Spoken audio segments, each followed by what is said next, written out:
আসসালামু আলাইকুম রহমতুল্লাহ। ভাই, গার্মেন্টস মানে দ্বিতীয় জেলখানা।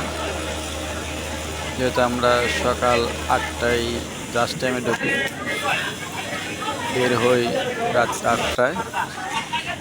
আসলে কোনো সুযোগ নাই, যতই কষ্ট হোক না কেন, তা আমরা একটি মাস পরে, যেহেতু আমরা যে টাকাটা পাই সে টাকা দিয়ে পরে মাস চলতে হয়।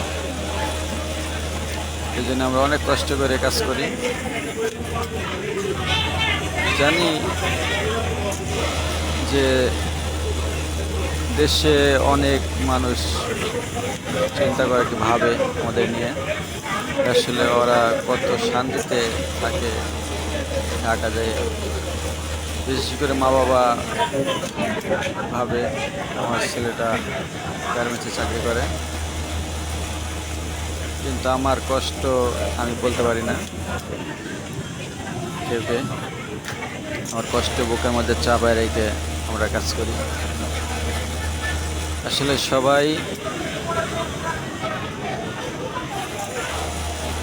যত কষ্ট হোক না কেন, আমার কাজ একটা মাস কাজ করার পরে আমি একটা টাকা পাবো, সেই টাকাতে পরে আমার চলবো, এটি সবার আশা থাকে। সবাই ভালো থাকবেন এবং লাইক কমেন্ট সবাই শেয়ার করবেন আমার নতুন চ্যানেল। আসলে আমি যা কাজ করি তাই আপনাদের সামনে তুলে ধরেছি। সবাই ফলো করবেন। ওকে, আল্লাহ হাফেজ।